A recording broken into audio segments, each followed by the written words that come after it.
into your network to talk about some of this work, which really had a lot of hands involved. I wanted to keep this screen up here to show all the folks that have been involved, mostly in the High Park fire, post-fire research. I began the research while I was with Wildlands Restoration Volunteers, and then was able to continue that for 2 more seasons of data collection through Aloterra, and we were able to donate some services. The Coalition for the Poudre River Watershed donated some support, as well as a natural heritage program and others. So a lot of hands were involved in making this happen. Fire is fascinating, obviously, which is why everybody is on this call today. Fire recovery is equally very interesting. And I've had the opportunity to study post-fire response since 1997, starting in some small fires up on the Poudre River watershed around Grey Rock, and then some of the Hayman burn response areas, some research with CSU and Buffalo Creek fire, and then of course 2012 fire in High Park, and also Hewlett Gulch. And we are currently on the technical assistance team for the state for the 2020 fire recovery. And we are looking forward to learning even more. We have some interesting fires burning in unique places, fairly unique places. So there's a lot to learn, and I hope that everybody on this call has an opportunity to get involved. We will provide as much time as we can for questions, Q&A throughout here, but I'm just gonna go ahead and get started. And I'm hoping, Gloria, you can also introduce Ashley before she presents her talk as well. So very quickly, you know, some of the goals of post-fire watershed restoration, or really reclamation, have to do a lot with stabilizing hillsides that are at high risk of erosion. But also not just high risk of erosion, but where we know that there could be severe impacts downstream to utilities, reservoirs such as, this is Seaman Reservoir here, the Front Range, heavily impacted by Hewlett Gulch fire, roads, bridges, schools, everything. There's a lot of impacts, and we can't treat everything. So the point is to treat those things that are at high risk from erosion and high impact downstream from mudslides and debris flows and things. So after the High Park fire, the very first fall after the fire was out, we were able to establish some research sites near Redstone Canyon, which is on the other side, the west side of Horsetooth Mountain Park, if you're familiar with that. We worked with Mark Paschke at CSU a little bit on some research plot and statistical, I guess, study methods for this. And we were able to get quite a few plots in. This is a little bit about the site here. It's only at about 6,100 feet elevation, a sandy loam soil, and it was a high severity ground and a high severity canopy burn. Anecdotally, I just want to let you know, it was one of the most severely burned areas with the largest extent of burn in a subwatershed that I saw in the entire High Park burn area. It was catastrophic. Slopes were about 25 to 47%, and all of the high intensity burn areas where the research plots range from 10 to 40 degrees aspect. We did have fairly high monitoring density in each of our plots. We had 3 treatments we were looking at: raking the seed into the ground, and we'll talk about why we were interested in the outcome from that; not raking the seed, but both of those plots received the same seed mix, and they both received straw cover at the NRCS recommended rate. And then we had a control plot where nothing happened. I will say, though, a caveat is when we think about controls, true controls in the rake and the non-rake, there are impacts, even of raking, if we did not rake any seed at all, that could actually stimulate germination. So again, there are confounding variables. I just want you to keep that in mind. But otherwise, we'll plow through the data and we can ask some questions about that later. The plots ranged from 50 to 150 feet, 50 by 150 feet long. And again, we were able to get 10 transects, fairly high monitoring density in there, but only 68 points per transect. And we also did a belt transect of 6 feet wide to get just presence absence data. And we use this line point intercept method. But after a fire, obviously, as a lot of you know who have studied fire recovery for quite a while, it's not all bad. And so in one study in the Rocky Mountains, researchers show, this is Lyon and Stickney in 1976, about 80% of the species in the plant community was actually derived of propagules, either seed or perinating buds below the ground, that simply just survived the fire. And so obviously our forest systems, our burned areas, they have a natural response to fire that allows them to go through a successional process that's very healthy in a burned scenario.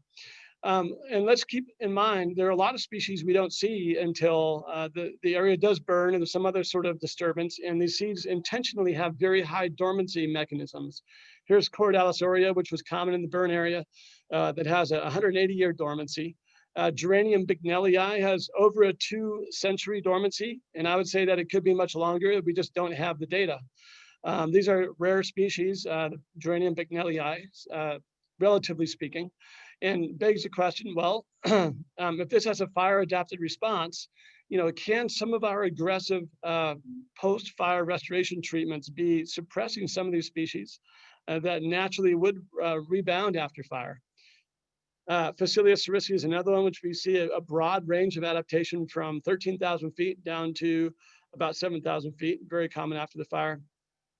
Dracocephalum, this is another one that germinates after the fire. Give me a second here. I'm going to move the dialog box. It's in the way of some of my text here. I had a chance to meet with Dixon Kingley, who studied exactly what it was about a burn that stimulated germination after fire. And he's from Australia. He came up here to speak to the Altitude Revegetation Workshop back, I think, 2018. And him and his students were able to isolate an actual a chemical in smoke. And it was actually that chemical in smoke that stimulates germination rather than actually the heat for a lot of those plants. So when we think about those sort of mechanisms, fire has impacts with natural recovery that go far beyond the heat and the release of nutrients, but things such as smoke. Fascinating research. If you can dig into that, it's really interesting stuff. So besides the dormancy mechanisms and specific plants that will respond after fire, we have species such as the woods rose here or wax currant that have the ability to have, they locate their perinating buds, those perennial buds that are dormant throughout burn or the winter season, below the ground that escape the heat, and they resprout fairly quickly after a fire. So we have to ask the question then, if nature, if succession provides a response to natural recovery after a fire, what are the impacts of intentional revegetation efforts after a fire? And so this site was private property, Bob Lewiston, and as a private property owner, the Natural Resources Conservation Service provided funding for seeds and straw mulch, for instance, but a specific seed mix had to be used. These are all native plants, but they're cultivars of native plants, bred and hybridized for very specific growth habits, such as fast germination, drought tolerance, but they are bred oftentimes under agricultural settings.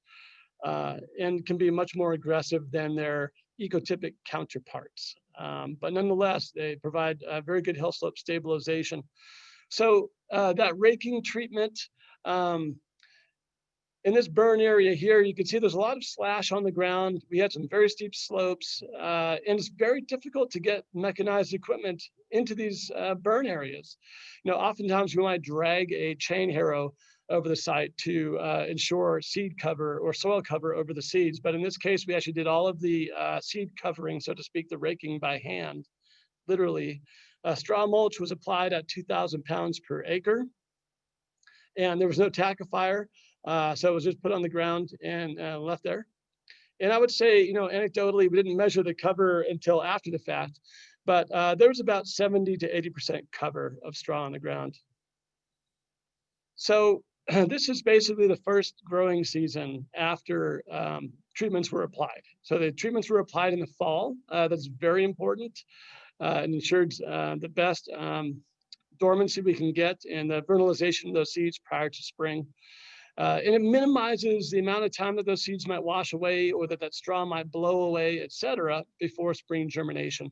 When we can do fall treatments, especially if we're using agricultural straw, weed-free agricultural straw, it has a very high tendency to blow away.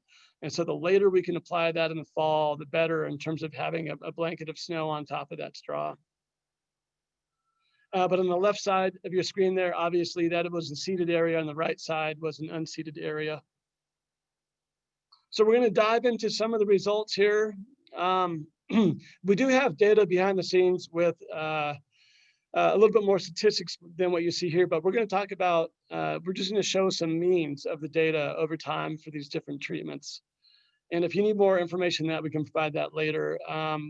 Most of these differences were statistically significant, but let's go ahead and dive in. So on the left side there, the control. On the x-axis, we've got 3 treatments. The blue bars are 2013 measurements, and the red bars are 2014. And we simply have absolute cover on the y-axis, not relative cover. So what we can see on those controls, even after 2 years, we're barely meeting, 40% cover of absolute vegetation. And we're over 50% cover of vegetation in both the seeded and the raked and the seeded and not raked plots. But when it comes to hill slope protection, I did, and I haven't found any research on this, but talking to the NRCS and a few others, 50% ground cover seemed to be what they were targeting to as a threshold for hill slope stability post-burn, generally speaking.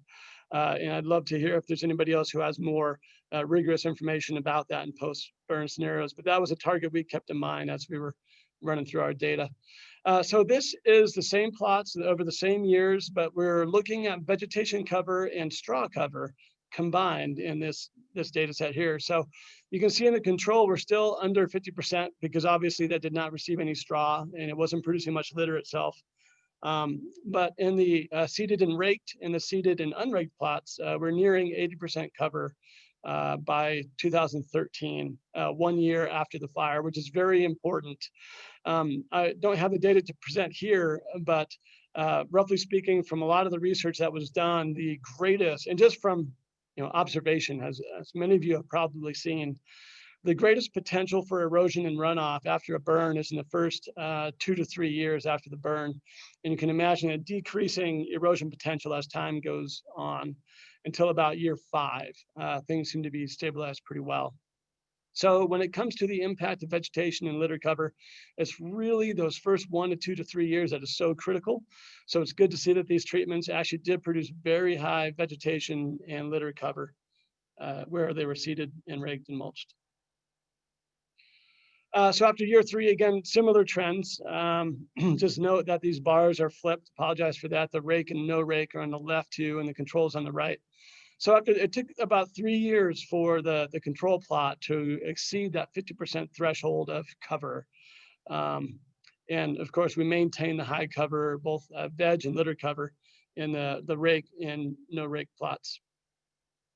But more interesting, and what was more interesting to us, and I think that I haven't seen a lot of research on this. There is a lot of research that you'll see the question posed, does post-fire restoration work?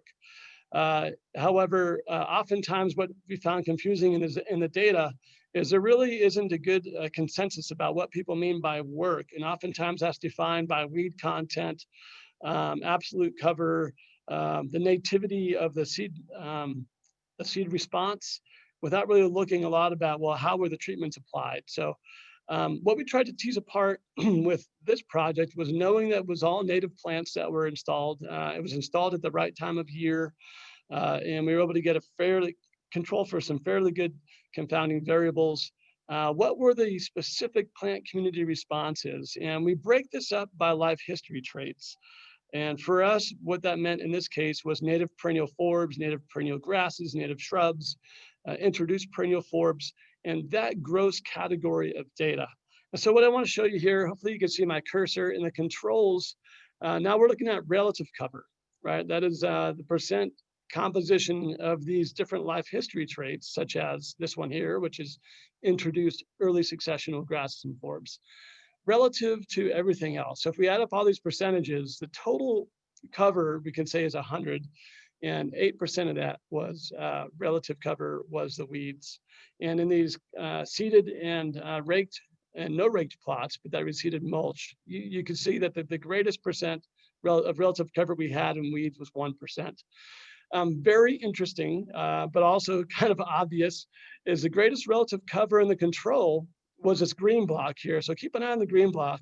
These are native shrubs, mostly buckbrush. So Ceanothus fenleri was the most dominant species in terms of how it shapes the community, its presence in the community, its relative cover. Over here, we had only 8%, very small amount in the raked.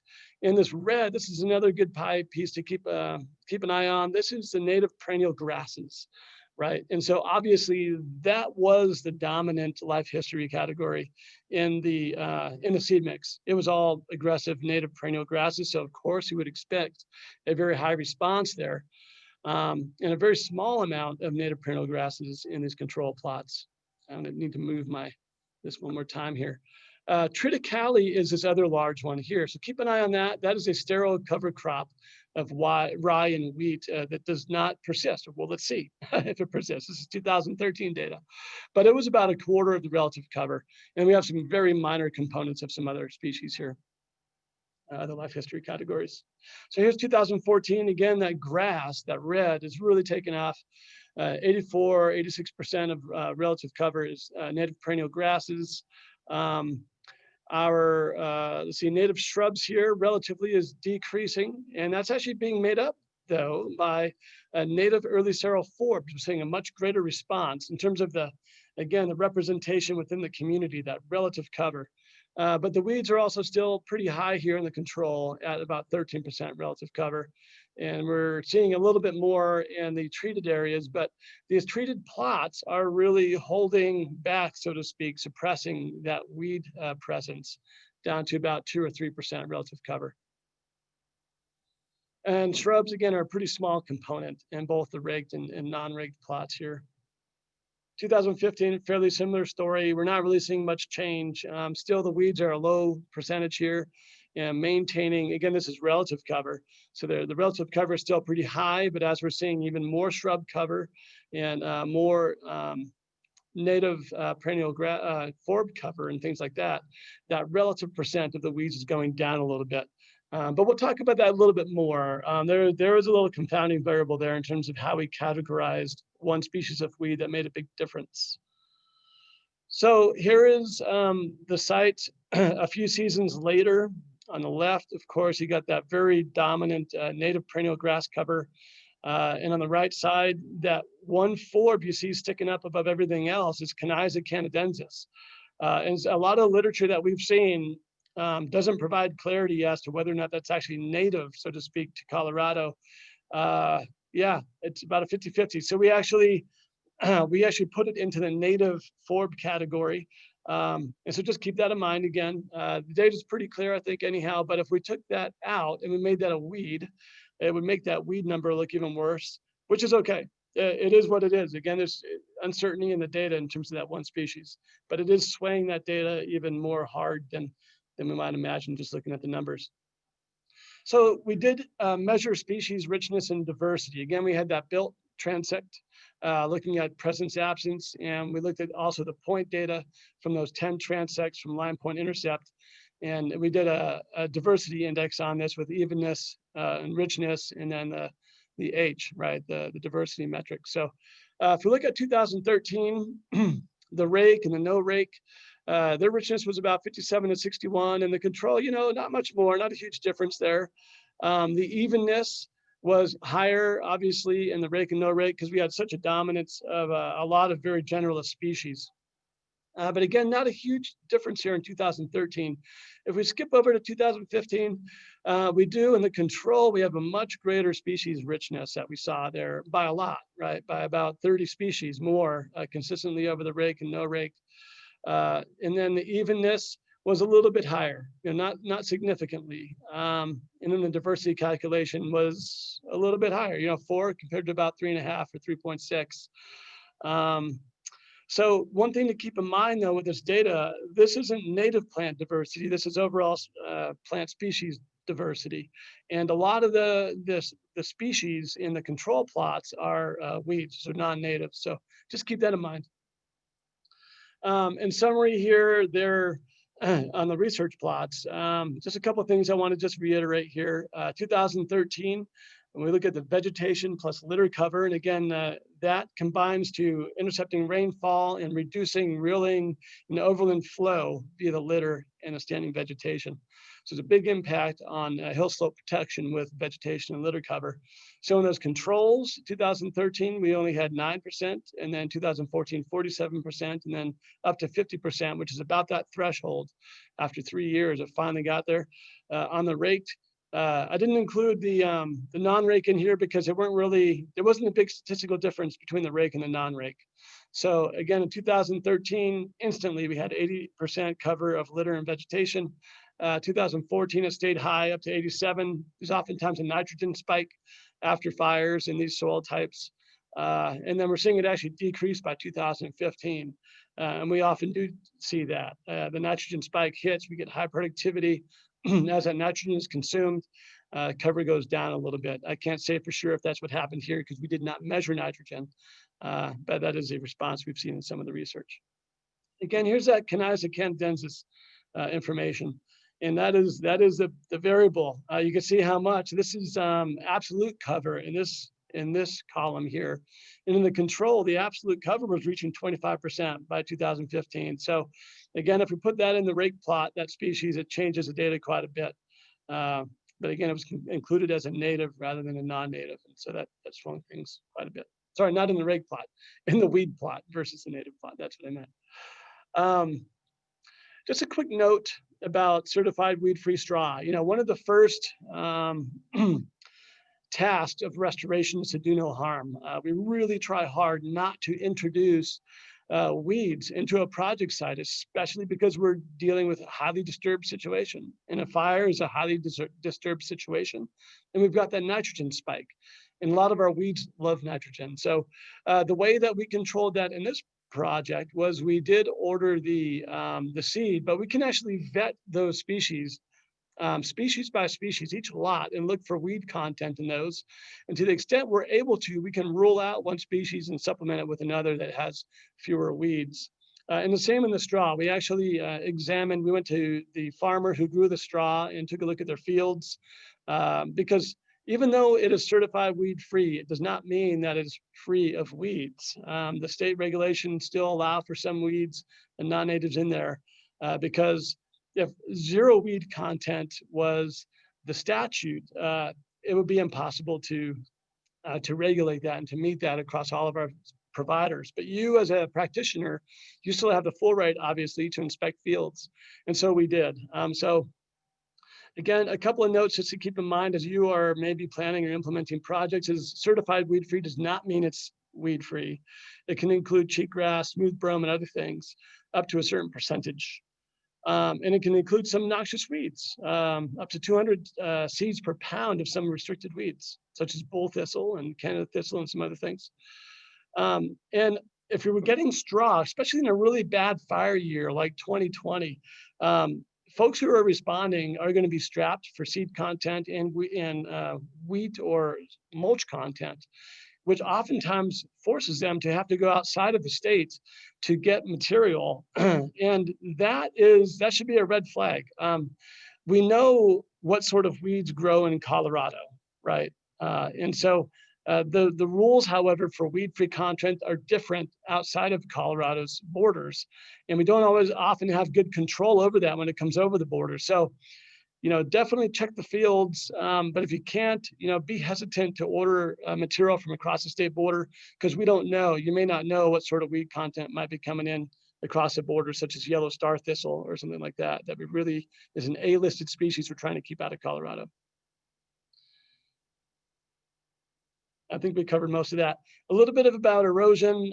Thanks to Patrick Murphy from Cedar Creek Associates. He volunteered some time to run the water erosion prediction project model on our plots to take a look at what was the estimate based on cover, soil type, hill slope, et cetera, on estimated tons per acre of sediment.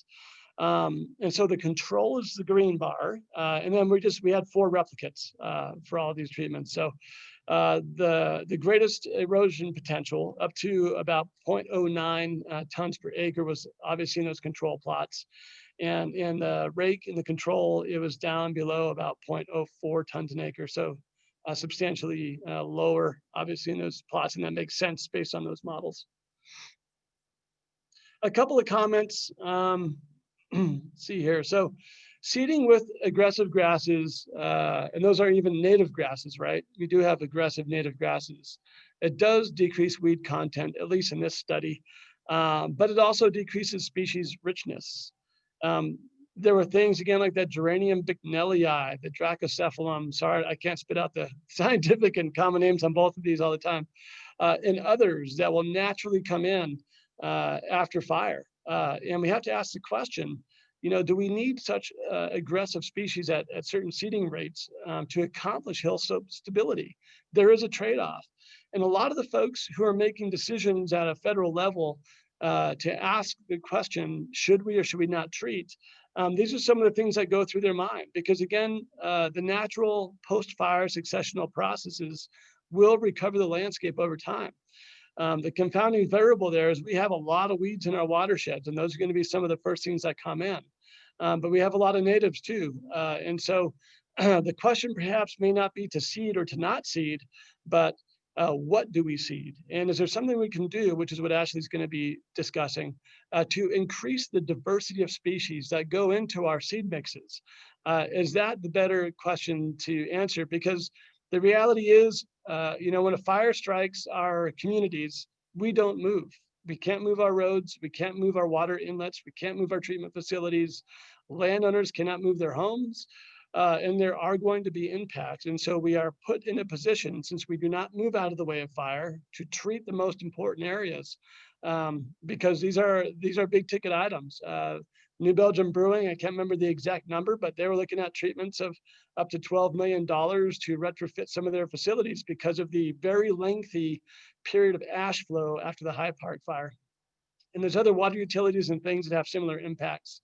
These are real situations. So yes, it is responsible to treat very high priority areas. And the question should not be to treat or not, but how do we most responsibly treat these areas to have the greatest ecological outcome and still meet those ground cover requirements for hill slope stability? So I think, as most folks know, and my graduate research was actually in mulch cover and seeding on hill slope erosion. And so we've known this for a long time. There are decades and decades worth of research that show that, yeah, mulching and treating does reduce hill slope erosion. And mulch is probably the #1 thing that we can do to reduce overland flow after fire. But note, timing is important. In hay mulch, sorry, not hay. We don't want to use hay. Straw mulch, it is very susceptible to blowing. But one of the great benefits of seeding, even if it's a cover crop, is as soon as those culms of those grasses or the stems of wildflowers grow up through that mulch, we are reducing the scour potential, the velocities of winds at the soil surface tremendously. It's almost locking that mulch in place, and then it produces its own mulch. Every season, that material dies and covers the slope. And so not only does seeding help to protect the mulch that's on the ground, but it's producing its own mulch over time. And if we can do that in that first 3-year period, again, that provides great hill slope protection. Things like wattles, log erosion barriers, contour felling and things may not be the best added benefit if you're trying to stretch a dollar for hill slope recovery. They have a very small impact on the watershed. Even contour filling, that is filling a tree on the contour rather than on the fall line in a burn area. And unless you can get that log on the ground, and those branches will keep the mass of the log above the ground. We just saw it the other day in the Cameron Peak burn area. You're not doing anything to control the hill slope erosion. It must be on the ground, and that's expensive. And so, just note that these other elements should be reserved only in the most important high priority areas, because your money may be better spent in terms of controlling erosion with things like mulch and seeding. Wattles, log erosion barriers, contour felling to do it right can be very time consuming. So this was, I have to kind of swallow a little bit before saying this, a little bit of a gulp. We always, as restoration practitioners, need to cover the seed, right? Seeds are living things. And when they're sitting on the surface of the ground, they succumb to heat, which speeds up the metabolic processes, which makes them lose their viability faster. They're susceptible to washing down the slope with rain and runoff. They're also susceptible to herbivory, right? When they germinate, they need to be in the ground. And so we always cover that seed with somewhere between a quarter to maybe a half an inch deep of soil. Some of them may be right on the surface, but most of those grasses need to be buried a little bit. However, if you're stuck in a situation of raking, hand raking, or even equipment raking the hill slope, we have to ask the question, how much more beneficial is that? Because if we can't treat enough of the hillside, we're not going to get the response we need. And raking is very time consuming. So what this data showed within this research plot area, the northern front range, of the Colorado Front Range, northern part of that range, at a low elevation, ponderosa pine community in the soil type, because keep in mind, this may not be true everywhere. In this research effort, raking did not provide a substantial difference in germination of the desired seedlings compared to unraked plots. So we thought that was a very important finding. And again, that was just, yeah, certainly a lot of the mean data you saw was a little bit higher in the raked than the unraked, but statistically speaking, there was not a difference between those two treatments. So again, I want to bring up the point again, we can add more diversity to the seed mix by adding things like early successional forbs or your insect pollinated plants and other things. As a matter, the question becomes, well, how do we create those species in enough quantity? How do we do that when the next fire breaks out? So those are available to folks. In the high elevation sites, in most post-fire settings, we really need to start early to secure the seed that you need and the materials that you need. So you're not stuck in a situation where you're left with the seed that's full of weeds or the straw that's coming in from an area that may have yellow star thistle or something else that we don't want. Start early in your planning. I feel like we're a little bit too late, unfortunately, with some of our fall post-fire efforts here in Colorado. We can never respond early enough. I think that's it. I think I do have maybe a few minutes for some questions before we talk about some seed mix development slides, and then we'll pass it off to Ashley. Great, wonderful, John. That really had a really packed a powerful punch in terms of science on the ground, applied science and post-fire restoration. And you have a lot of really great questions, which I've been tracking and making notes of. Bruce Benninghoff asks, did you consider using wood straw? And if so, why wasn't it used? And I'm going to jump the gun and guess that was cost. I don't know. Yes, wood straw is extremely expensive compared to ag straw. Just the material is going to cost about $4,000 more per acre. And so that's a lot. That's not even the treatment cost, right? So yes, it is absolutely weed free. It's a wonderful product, absolutely wonderful product. And I would say if you can afford to, use wood straw in your most high priority areas to make sure that it's something that will stick to the ground, and shoot for 70% cover of wood straw, at least 60%. If you get a lower cover than that, it won't have the interlocking factor to it that it's actually designed for. So you need enough of it to make a difference, because it does kind of fit together like pixie sticks if you're not familiar with that product. But if you have less than 60% cover, it will be likely to blow as well. Okay. Moving along, and if we run out of time, let me see. It's 19 minutes to noon. I want to make sure we have enough time for Ashley. I tried to talk fast. That's okay. How about we go over a couple more questions? Sure. Is this the end of your presentation? I could, there's a few more slides, but I'll just buzz through them. They're not as important. How about we do a couple more? Are there any plans to follow up with the plots? Nathan Teich, I'm sorry, Nathan, if I'm butchering your name. He would be curious to see longer-term trends between the control and treatment plots, i.e. did the weeds in the control plots persist, and is the diversity in the treatment plots still limited or to seeded grass competition? Ooh, I love it. Yeah, I like where you're going. We were lucky to get 3 years of data out of this. Again, we as volunteer donated time, Aloterra donating some funding and time. I would love to go back because it's now been 8 years, right, since the fire. I think it'd be great. If anybody wants to join us, with that, I'm sure we can get access to those plots. We've got the every plot GPSed, and I'd be happy to. If someone wants to match us on that and provide some staff or something, it'd be wonderful. Yeah, great question. Yeah, that is really good. Long-term ecological monitoring and feedback. Alyssa O'Brien asks, was the rate of seeding at the recommended rate? I'm not sure where the recommended rate comes from, or did you vary from a recommended rate? And was the area watered? Were erosion blankets or hydro seeding considered on sloped areas? For the research plots specifically, that was private land, and we had to use the NRCS rate and mix. So we didn't have any, in order for the landowner to get reimbursed, this was through the Emergency Watershed Protection Fund that the NRCS manages. We had to use those specs. On other sites, we had a lot more latitude. And yeah, we can look at things like hydromulch, though it's difficult in remote settings to get hydromulch and things like that sometimes to the site. So every site has its constraints and opportunities.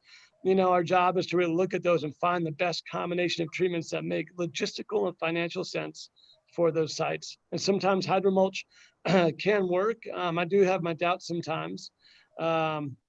Yeah, but again, there are sometimes it's cost restraints that we can't get around. The other product that was used a lot after High Park was wood shreds.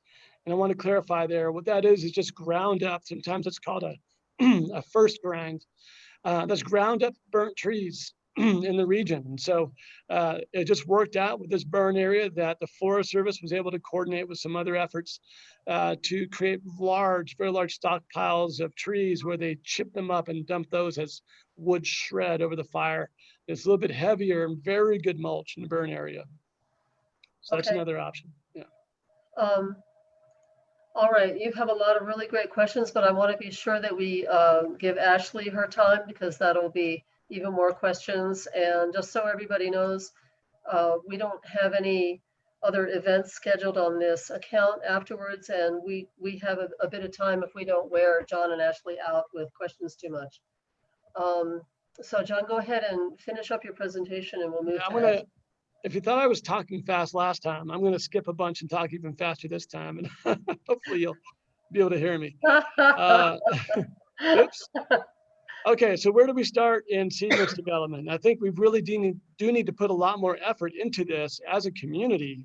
We see a lot of seed mixes that are not optimized for sites sometimes. And so a lot of it comes down to geography and elevation. That is our biggest first cut. And then we wrap around that soil types and then project goals and objectives. And so I did this quickly for the Cameron Peak burn area.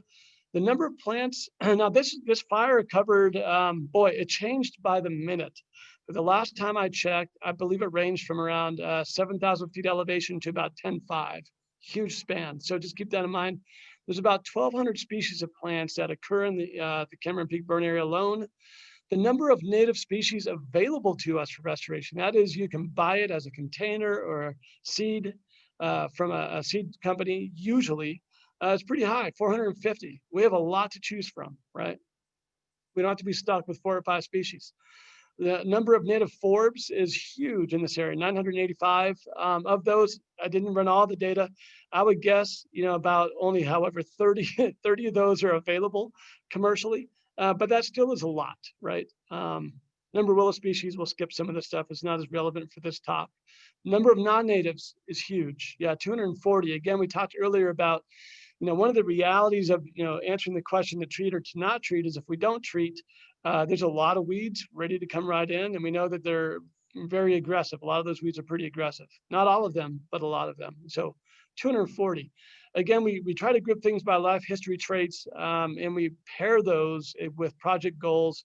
And the traits also, we can divvy up every single species into a functional trait, whether it's providing erosion control, floodplain roughness, pollinator habitat, structural diversity, late season forage aesthetics, all these things. So this is what we have fun doing. And again, I think it's helpful, even in a burn situation, to take a look at every species available to us to make sure, based on the goals, that we have the right life history traits on the ground and the right functional traits for that site, so we don't get stuck with these trade-offs between to treat or to not treat, or to use only native perennial aggressive grasses or something more diverse. And that's it. Again, I rushed through that. I do want to thank the sponsors that helped to provide some funding for this project and the volunteers who are engaged to do some collection of data on the ground. So yeah, thanks everybody. We can pass it off to Ashley maybe, and then ask more questions at the very end. Would that work for folks? Okay. Yeah, wonderful, John. Thank you. Let me pull up Ashley's bio real quick while I believe that we can switch screens here. Ashley, are you ready to share screen? I've got your presentation here. Okay, this is Ashley's here? Yeah. Wonderful. Okay. Thank you, everyone. And we have a great audience watching right now. People have continued to join during John's presentation. For their benefit, I'll go ahead and repost important links that are associated with Ashley's talk. Ashley Bruner has a diverse background in agriculture, rural and economic development, fire and timber for various local, state, and federal agencies. With the Southern Rockies Seed Network, Ashley works with farmers in the region to grow more native ecotypic plants for restoration work and beyond, and collaborates with partners to spread the message about the importance of preserving and growing the native plants in our region. I'm delighted to have partnership with Ashley and get to know her, and looking forward to finding out more about Southern Rockies Seed Network. And just for the people, Ashley, just real quick, for the people who are joining us late, the Southern Rockies Fire Science Network is a regional network representing 5 states that supports the exchange of fire science information for sound management decisions. We're federally funded by congressional appropriation, and we share some name with Seed Network, but we're financially separate at this point. The Southern Rockies Seed Network is a nonprofit. So I just wanted to make sure I clarified that. All right, Ashley. All right, well, thank you so much for having me. And just a real quick aside to what John mentioned about the High Park fire. My husband and I were both wildland firefighters in college, and he was one of the firefighters on that fire. And so now I will go and hike recreationally there. And he said he's not interested. He's hiked all those really steep hills already. And so we've been involved with the wildland side as well as some restoration, working for the Forest Service and the BLM in previous occupations. And so I'm excited to be a part of the restoration side of things now. So the Southern Rockies Seed Network, as Gloria mentioned, is a regional nonprofit. And basically we're a collaborative partnership with the goal to increase quantity and diversity of native ecotypic plants to be used in restoration and conservation projects. And ecotypic, if you're not familiar with that term, just means locally adapted. So John was just mentioning some plant species on the Cameron Peak fire. It's just those exact type of plant species that have naturally adapted to live in that part of the country already. So that's a little bit about us. Some of our programs are basically working on enhancing the capacity to produce these ecotypic plant materials, creating pooled demand. Right now, the cost can be very high for native ecotypic plants because there's a lot of fragmented demand across the region that we work in. And the region that we work in is the Southern Rockies, so similar to what Gloria mentioned. We also put on trainings, do education, and offer technical resources. And the Strategic Seed Reserve, which is what I'm here to speak about today, is our newest program. And it really encompasses all of our programs and our goals as an organization. Some of our past projects include the Plant Materials Yellow Pages, the Ethical Plant Harvest Guidelines, the plant materials created for post-flood restoration, which is some of exactly what John was just speaking about after the fire and then flood following the last fire, tracking remnant plant populations, and other trainings. And if anybody's interested in any of these documents, they're all available for free on our website, which is listed at the bottom at the end of the presentation. So the Strategic Seed Reserve, which is what I'm here to speak to you about, is basically a collaborative effort that we have created. You can look at the map here. There are regions colored in pink, blue, and yellow. Or just broken out as a way in order for us to meet with like-minded people. However, they can change as this program grows. It's basically just 3 distinct regions along Colorado's Front Range, with the goal of having a strategic response, be prepared to respond to fires and floods in our region.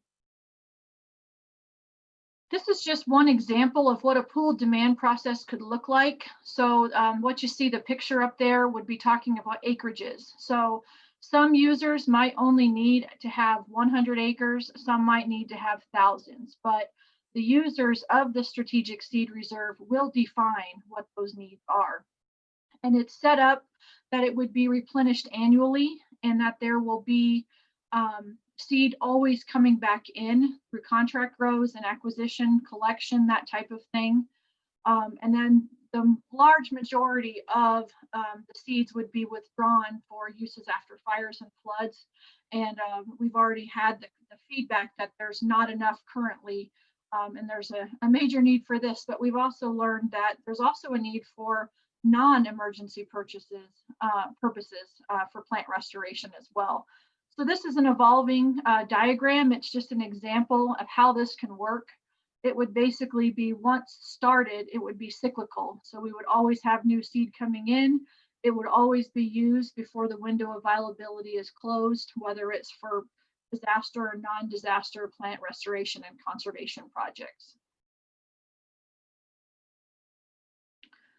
So when we were talking about developing the strategic seed reserve, the main goal here was to involve all the end users, those people who have been personally impacted in their agency and business and land management, to guide and inform the study. We wanted to understand the benefits, opportunities, and challenges, and then to create a final feasibility report for the region and determine whether a collaborative strategy is actually possible. What we're trying to do here has not been done to the best of our knowledge, which is this multi-level agency and entity reserve of seed. And so the strategic seed reserve feasibility study, we just held it between July and October of 2020. The funders for this study, we had 4 grants we received in order to make this possible: the Colorado Water Conservation Board, Jefferson County, Colorado, the Foundation for Sustainability and Innovation, the Northern Colorado Community Foundation, specifically the Estes Valley Fund. So we were very thankful and appreciative of our grant funding to make the study possible. The methods of this study included 4 online regional meetings with over 70 attendees. And those 4 meetings were broken out amongst between the north to the south part of that map that I showed you earlier. We also had phone call interviews for people who were not able to attend the meetings, as well as online survey responses. So we had a good turnout of diverse users and interested parties from all along the Front Range of Colorado, between the regional meetings, phone interviews, and online survey responses for this study. Overall, there were 40 unique entities that have participated from a variety of different local, state, federal, private organizations that joined us. Some of the results of our group meetings, we basically asked the question, is there a need for this? Is the need identified?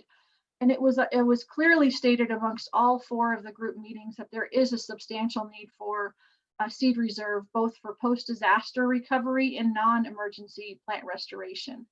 Those primary needs are for watershed health, creating and improving the diversity of plant materials, water quality, pollinator habitat, and general ecological restoration. We asked about what current efforts are going on in each of these little subregions, as well as the region at large, for disaster recovery. And we did find several single agency efforts that are at the local, county, state, and federal levels, but no collaborative multi-party effort, such as the Strategic Seed Reserve, which is what we're trying to create here. So this would be just something that has not happened before if we're able to make it a success.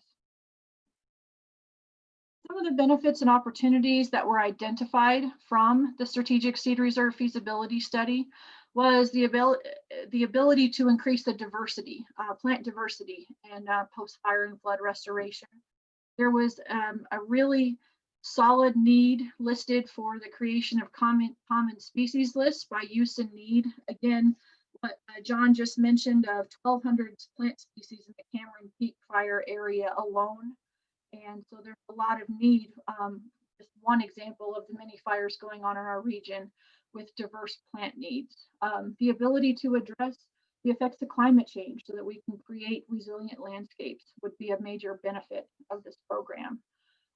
Creating diverse seed mixes for both disaster and non-emergency use, and the ability to lower the cost of native plant materials through things like pooled demand.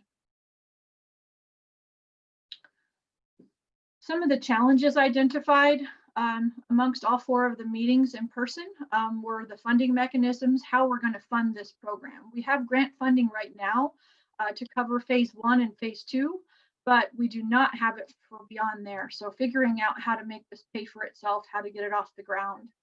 The ability to share both data and seeds. So that can mean collection sites, current seed quantities, and actual seeds themselves. Fluctuation of demand for plant materials was identified as a challenge amongst the broad study. The need for multi-level agreements and diverse needs, because we have everything from local to federal agencies participating. They all have different multi-level agreements, and they all have different sets of needs, some of which connect and some of which do not. A consistent challenge that was mentioned across all meetings is the weed content in seed mixes and keeping it below a specific threshold. The elevation change across the region really calls for a large diversity of plant materials. Finding the needed plant sources, again, working with local, regional, and national growers who are able to grow them, able to collect them in order to get them to someone to grow them, and creating the appropriate seed mixes that will be useful to increase diversity. The long lead times to grow sufficient seeds was another problem that was identified. We asked on the online surveys, we asked what type of entities people represented, and you were able to select any that applied to you. So for example, you could be both a landowner and a water user. And the largest respondent here was as restoration practitioner and planner at 29%, followed by land managers at 25%, people who work in emergency response at 10%, other, which was a large variety of people, and then on down from there. We asked what the top expectations and needs of a strategic seed reserve are, and sufficient quantity of plant materials came up at the highest amount. The greater diversity of plant materials came in a very close second. Material available for non-emergencies was also identified as a high priority, followed by the availability of ecotypic plant material to supplement locally adapted cultivars. That was a consistent message that came along with every one of our surveys as well. Overall, the study conclusions represent that most of the people said, yes, there is a significant need for and interest in creating a strategic seed reserve along Colorado's Front Range. Some of the collective benefits across all different parts of this study included the improved ability to respond effectively to natural disasters, the decreased amount of weed species, and the ability to collaborate to grow these plant materials, and the idea of pooled demand to lower the cost of producing them. Some of the concerns, again, funding is a large concern, how we're going to make this possible.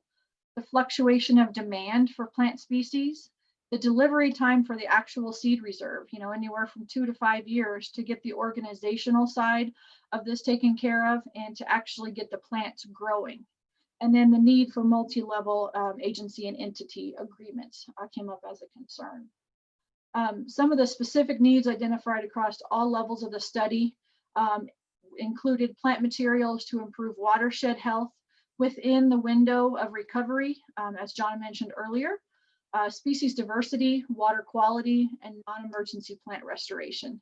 That came across in every one of our meetings, the need for just more plant materials that meet all these specific thresholds without even involving emergencies, And of course, then with all these large wildfires that we have, it also increases the needs exponentially.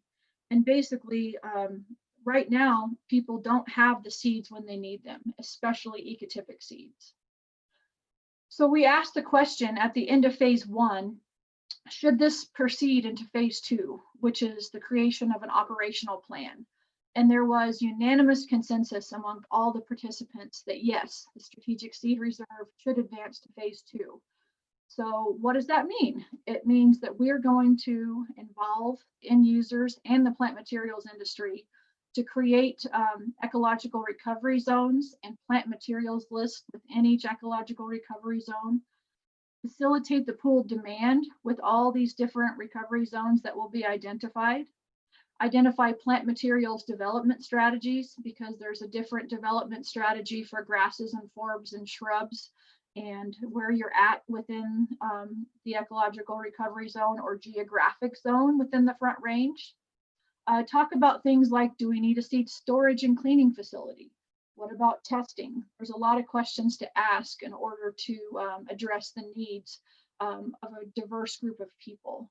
The ability to develop collaborative agreements amongst all these multi-level agency and entities, outline funding strategies that will first get the strategic seed reserve off the ground and get some plants growing to be used, and then how to keep it going, with the idea being it would become a self-sustaining process. We've used the word seed bank, where you would always have seed going out and seed coming in through investment by the users. So they're investing into the whole strategic seed reserve, and so that there would never be a complete depletion of seeds or funds within there, but always a replenishment.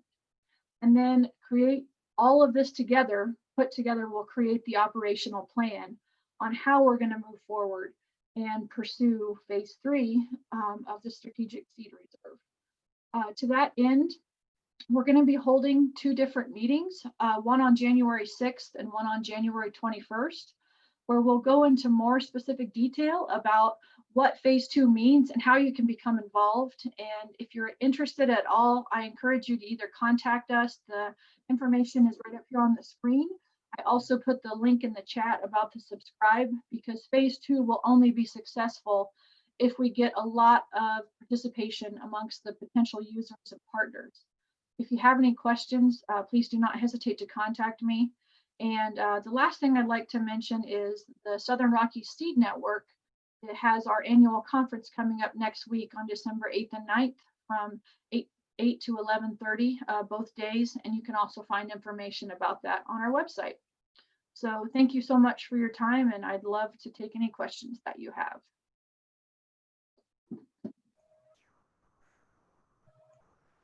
Great, Ashley. Thanks so much. That's a lot of information. This is a lot of information for people in the region. I just wanted to give a shout out to Black Hills are also joining us, Black Hills region, and I think we have a pretty broad geographic representation here.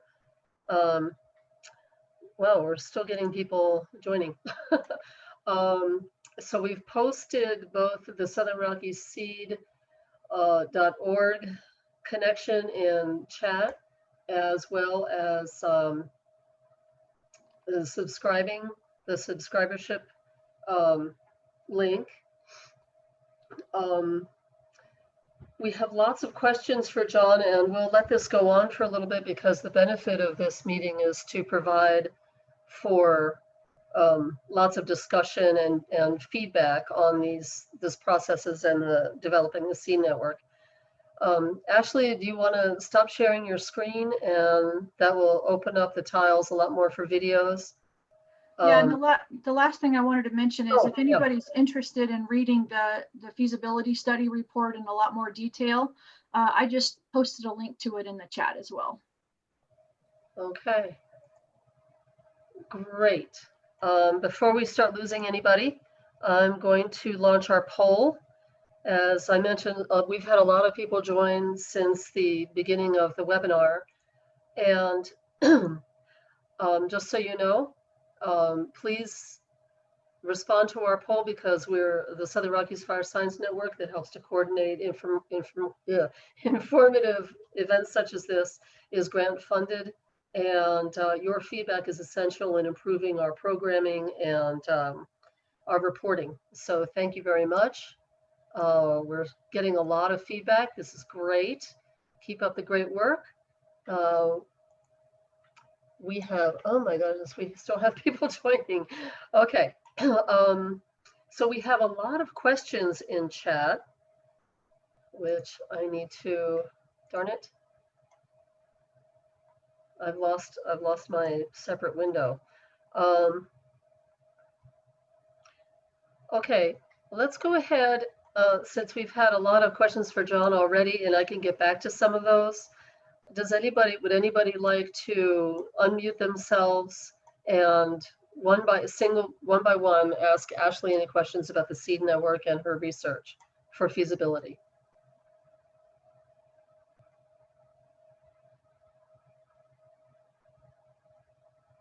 Oh, we have a lot of shy people.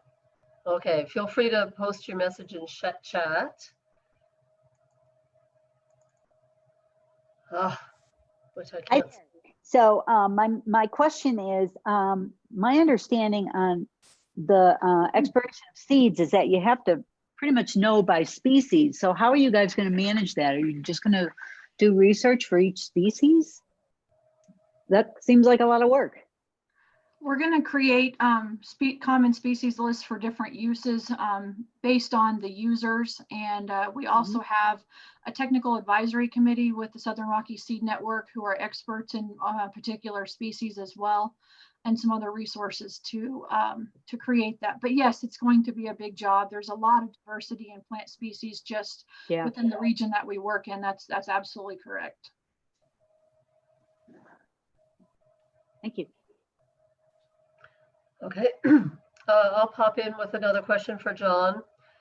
John, in your study, your post-High Park fire restoration experience, were there any areas that were mulched but not seeded? Not in our research plots. We did through other recovery efforts.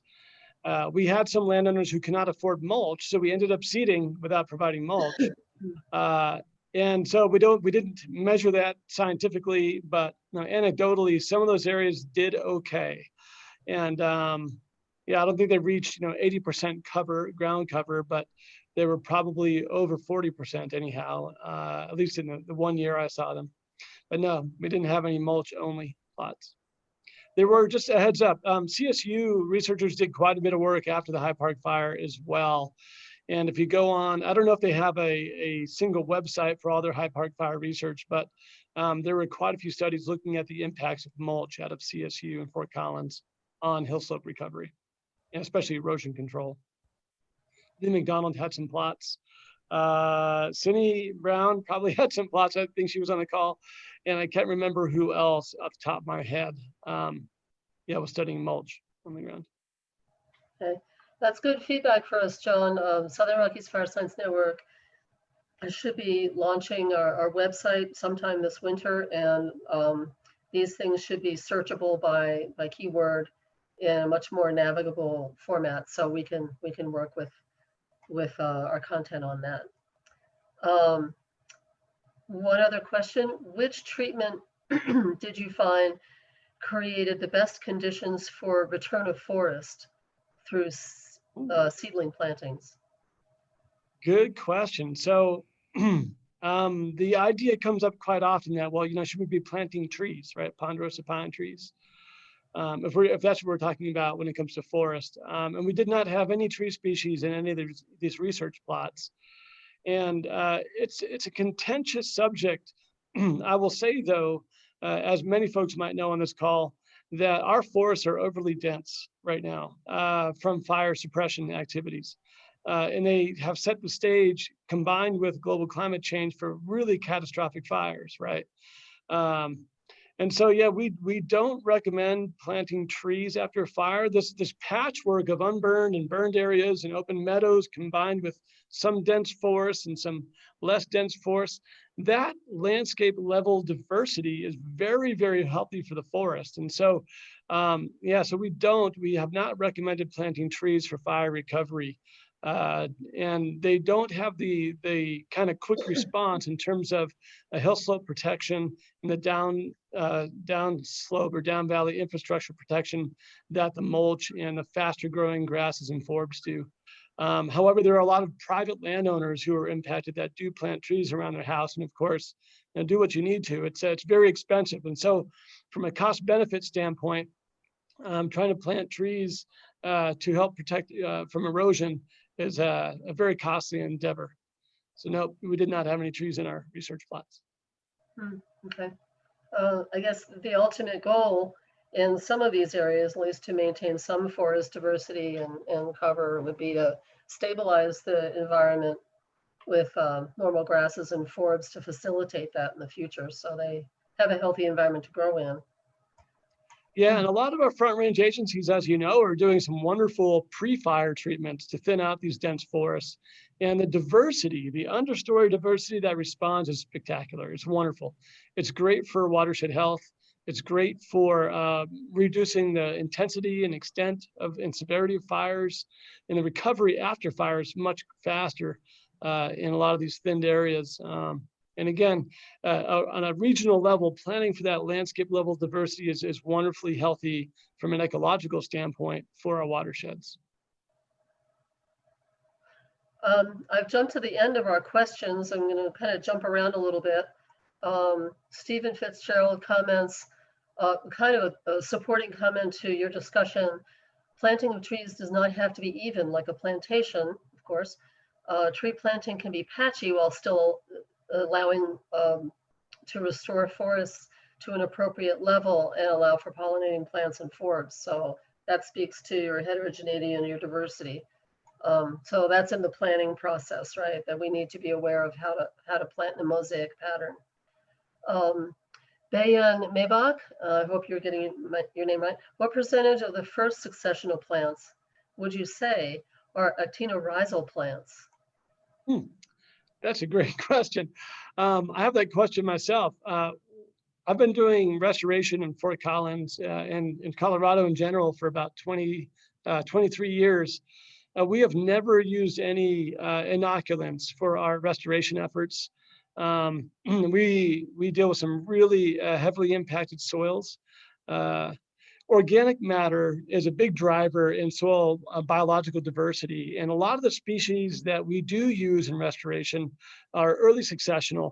And so that question has been in the back of my mind. My assumption is that those early successional species, those generalists, those fast colonizing species, don't benefit as much from soil microbial symbiotic relationships like with mycorrhizal fungi and bacteria, as much as some of those more, those less common or later successional species. But if someone has some research out there to share about that, yeah, I'd be happy to hear that. Yeah, so our strategy is to focus mostly on early successional plants, and that's been fairly successful. I feel we have other issues, other challenges that we face, such as dormancy issues, weed content and things like that, appropriate seeding mechanisms, and just getting organics. Just getting organic matter back into the soil is a big limiting factor, because if we don't have that organic matter, there isn't much for soil microbes and fungi to feed on, right?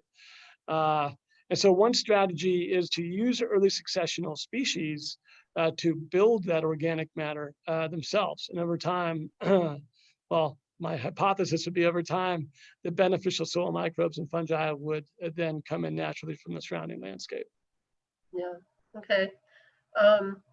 That leads into a couple of other questions. Did you happen to take any readings or data to determine the condition or damage to soil profiles subjected to prolonged intense temperatures?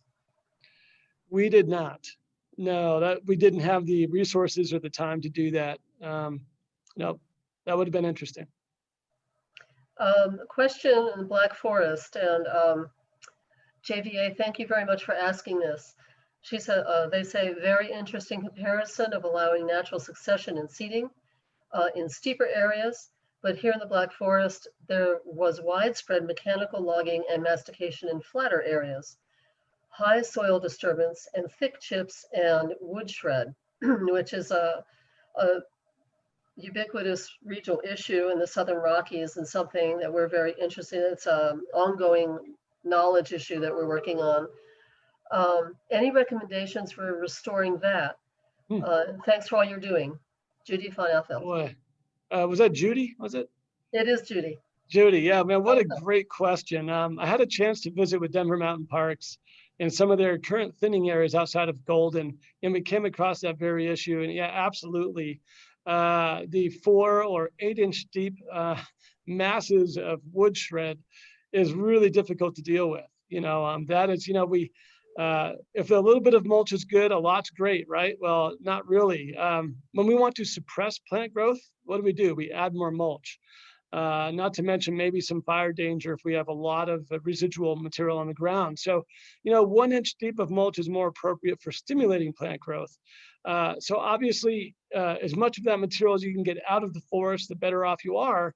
But I brought up a conversation with Bob Finch and some of his staff at Denver Mountain Parks to ask the question, what species might be available that are adapted to that deep mulch? Either they have the seedling power, so to speak, to grow through it, or they can thrive in deep organic mulch with very little soil mineral content. I don't know the answer to that. I have a few hunches, but I think it'd be worthwhile since that is such a prevalent issue. Maybe it's cheaper to actually fine tune a specific seed mix for those mulch conditions than to try to haul that mulch out. But I think there's a research opportunity there.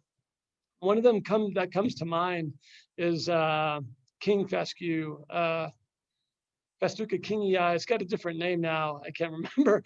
It's a dioecious grass. It's just a hunch that those, and there may be a couple others that might be adapted to those conditions. Okay. We'll go on for another 10 minutes and then I'll stop recording because these question and discussion might be really useful for people who can watch later on. And just a note to James Robertson has asked some questions about climate change, but I'm going to address some more specific questions real quick, and then we can address your question with a larger answer at the end. Lucy Bear wanted to know, doesn't raking help significantly with breaking up hydrophobic soils? It can, I think, at the right depth. And that is not my wheelhouse. I do know that from others, the sandier the soil, the more likely that you get hydrophobic soils. But I think that the intensity of the burn indicates how deep that hydrophobicity might be. And so, yeah, raking at the surface, I don't know. We were only raking probably a ½ inch deep, and I don't think, my hunch is that if there were hydrophobic soils there, it would have occurred at a much deeper depth than a ½ an inch, probably closer to 2 or 3 inches. I've seen that research in the past, but I don't have it at the tip of my tongue right now, but you can find that out there online, I'm pretty sure. Okay, great. Retta Brugger, a Colorado State University Extension agent on the Western Slope. Welcome, Retta. Had a comment on some of your findings on seedlings differs from literature syntheses by David Pike and Pete Fillet. Not sure if you're familiar with them. She's posted these links later on in the chat, and we'll double check and make sure that we have these links on our Southern Rockies website, Southern Rockies Fire Science Network website. Can you comment more on it? They found that seeding had very mixed results with regards to reducing erosion after wildfire. Yeah, no, that's a great point. I don't know that specific research, but we've dove, whatever the case might be.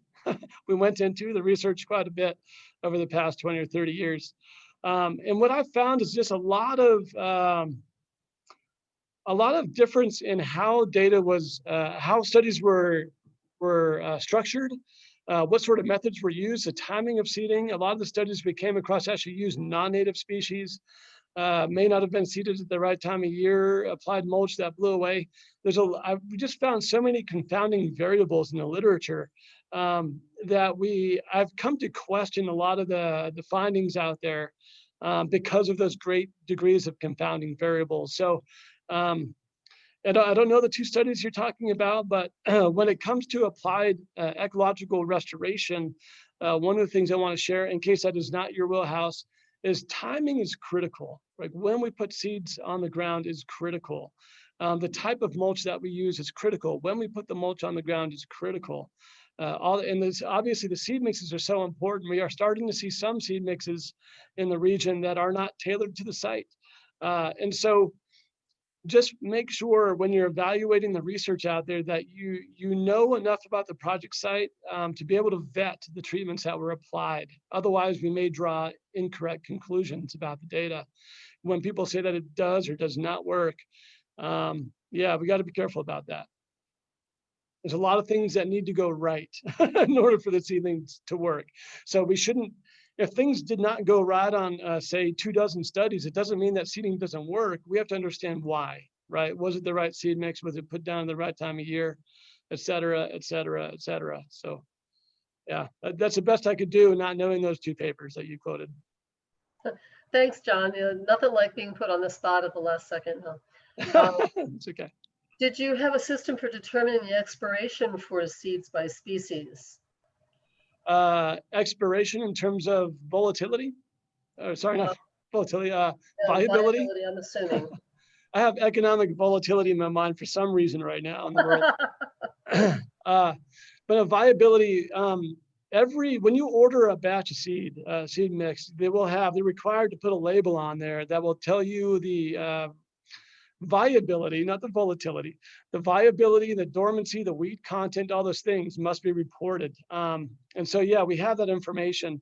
And what we really try to do on every project is look at that information and ask our seed companies to give us that information before we even order the seed. That is your right. You don't want to wait until after the fact. A lot of seed companies won't do that, but press them on it. If you end up with a lot of seed that's got very high dormancy, then, and it's a post-fire situation and you're on steep slopes, it might be a couple of years before those come in.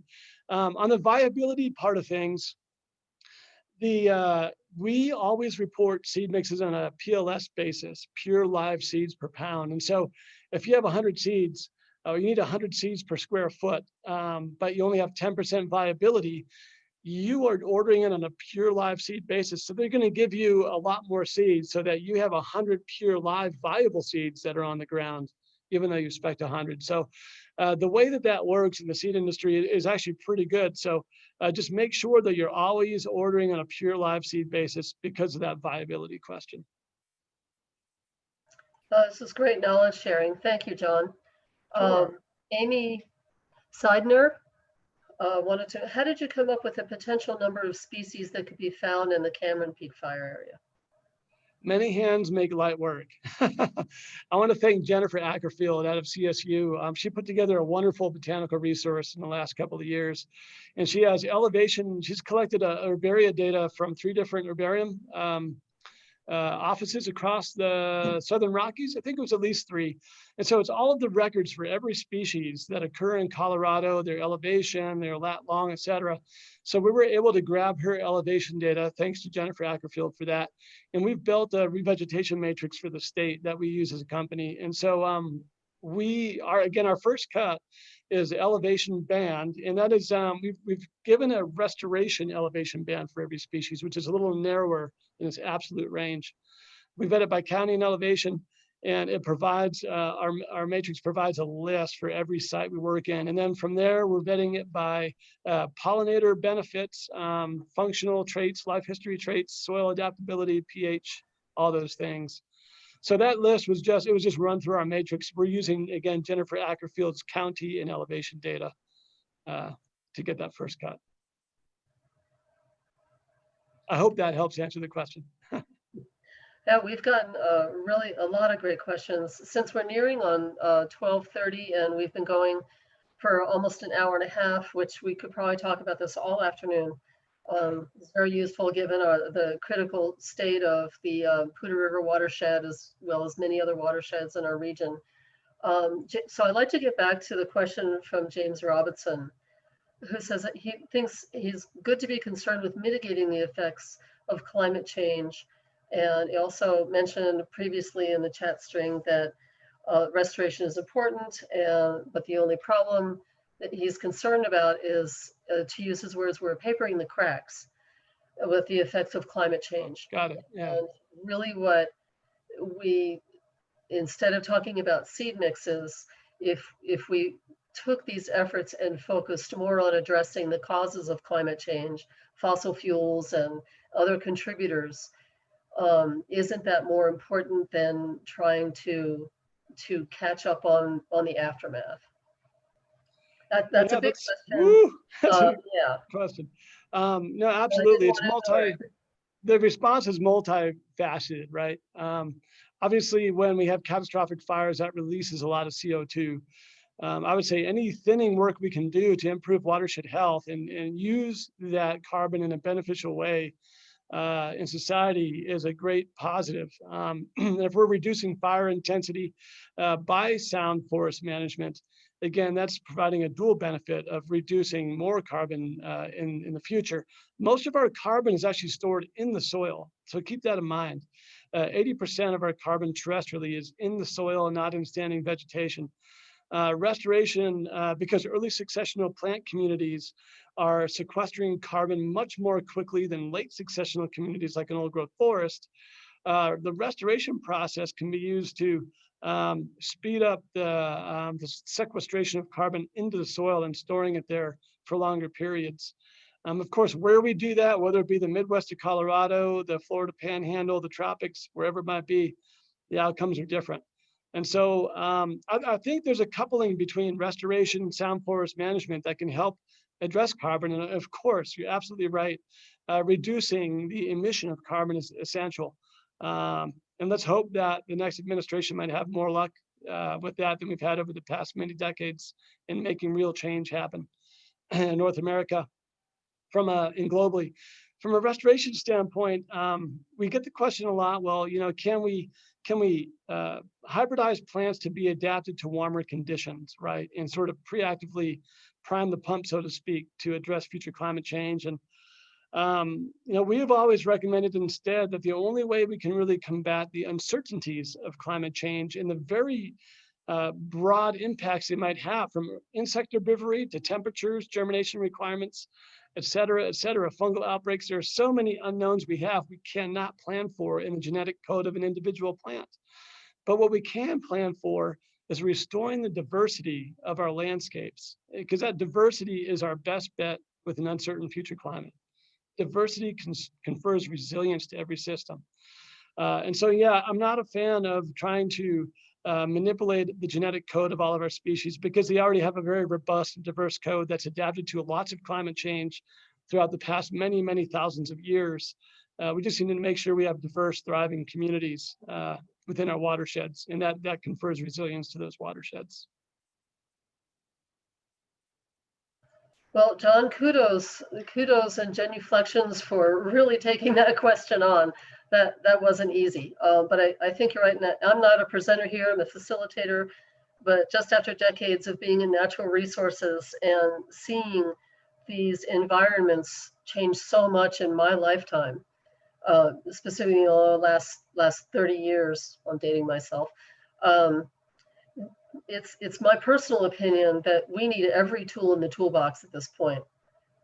Things have changed so greatly and so vastly, and decisions have compounded.